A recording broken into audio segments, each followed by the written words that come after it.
Consider the three vectors. U is 2i plus j plus mk, m being an unknown. V is 3i plus 2j plus 3k, and w is mi plus 2j plus k. Again, we've got that same unknown m.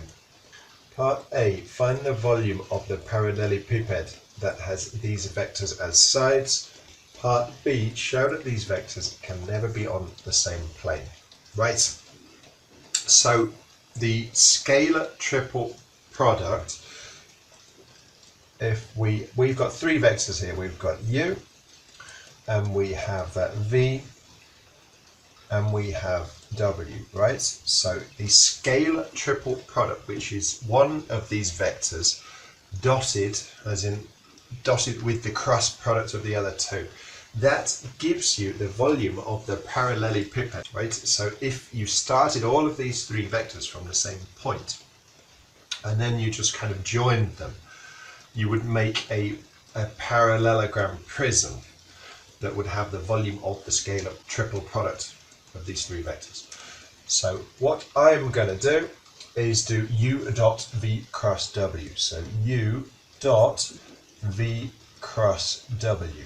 Okay, so we're going to find the cross product of v and w. We're going to find v cross w, and then we're going to do u dot the answer. There is a sort of shorter-hand way to do it. I'm not going to do that just because I think it might lead to more mistakes and misremembering. So I'm going to start by finding v cross w, and then I'm going to dot u with it. So v cross w equals I j k. So v is 3i plus 2j plus 3k. So 3, 2, 3, and w is mi, so m, plus 2j, 2 plus 1k. So we need to find the determinant of that for our cross product. So that is I times the determinant of 2, 3, 2, 1, minus j, always minus j, and I could put, I'm going to try and do the lines all the way through for the first time. So j, and then you've got 3, 3, m1, plus k, and k is going to be with 3, 2, m2. Like that. Okay, so that equals I times 2 minus 6 minus j times 3 times 1, 3 minus 3m plus k times 6 minus 2m. Okay, so v cross w equals minus 4i, 3, I'm just going to change the sign, so it's minus j, I'm going to say it's 3m minus 3j,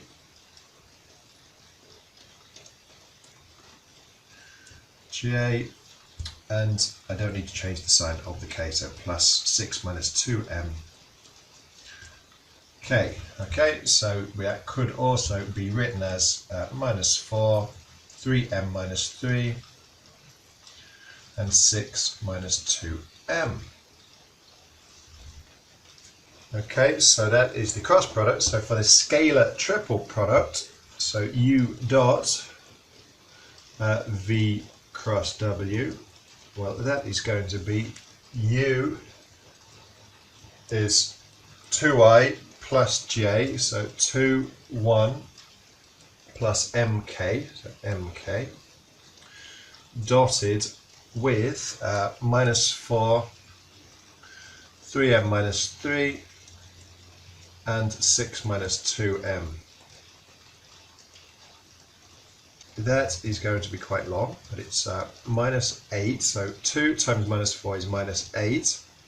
Then you've got plus 1 times 3m minus 3, so plus 3m minus 3, and then you've got plus m times 6 minus 2m. So that must be plus 6m minus 2m squared. So all in all, that equals minus 2m squared plus 9m minus 11. So that is the scalar triple product. The volume is the modulus of the scalar triple product. Yeah, slight thing to be aware of. It's the absolute value. Obviously, this is giving us a volume.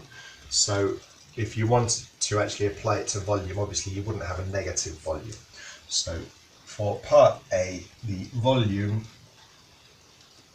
equals the absolute value of minus 2m squared plus 9m minus 11, the absolute value of all of that.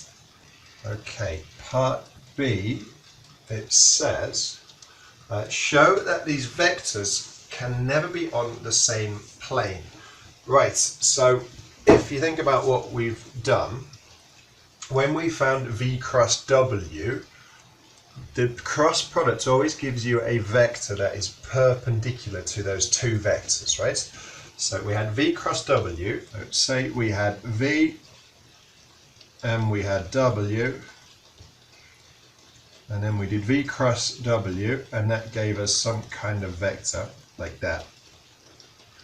That is perpendicular to both of these vectors, right? Like that. Okay, so if you want u, v and w to all be coplanar, then u would have to be perpendicular to v cross w, right? Because if it was perpendicular to v cross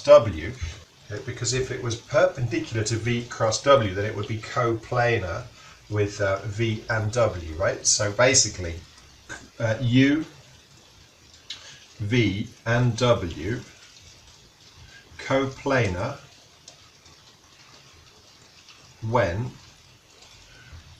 u dot v cross w equals 0, okay? Because if it equals 0, remember, if the scalar product is 0, then the two vectors are perpendicular. So if u and v cross w are perpendicular, then don't forget that v cross w is already perpendicular to, it's perpendicular to v and it's perpendicular to w. That's what the cross product always gives you.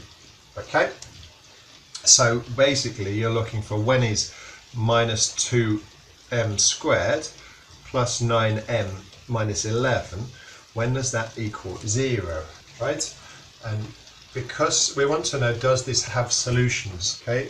If we can show, we need to show that they can never be on the same plane. So we want to show that this can have no solutions for any value of n. If you're thinking no solutions, quadratic equation, you're thinking discriminant. So b squared minus 4ac equals, remember a is minus 2, it's a quadratic in m, and it equals 0, so it's all set up. A is minus 2, b is plus 9, and c is minus 11. So b squared minus 4ac is 9 squared, so 81 minus 4 times minus 2 times minus 11. So minus 4 minus 2 minus 11. Okay, so 2 11s are 22. 22 times 4 is 88. A minus times a minus times a minus is a minus. Okay, so that equals 81 minus 88, which is less than 0, which means there's no solutions.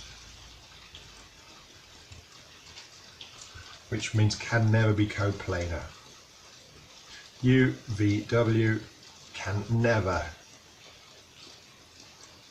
be coplanar. Coplanar. So that is a bit complicated, but we'll do a lot more on planes anyway, so once you've done that it will make a lot more sense. But for now, if you know that the scalar triple product, well, you know how to find it. You know that the cross product gives a vector that's perpendicular to the two vectors you're finding a cross product of, and you know that the scalar triple product, the modulus of that, gives the volume of a parallelogram trapezium that's formed by starting all three vectors from the same point. See the diagram you referred to. If you know all that, then I think that's okay. I wouldn't worry too much about this coplanar bit. We'll do a lot more of that later.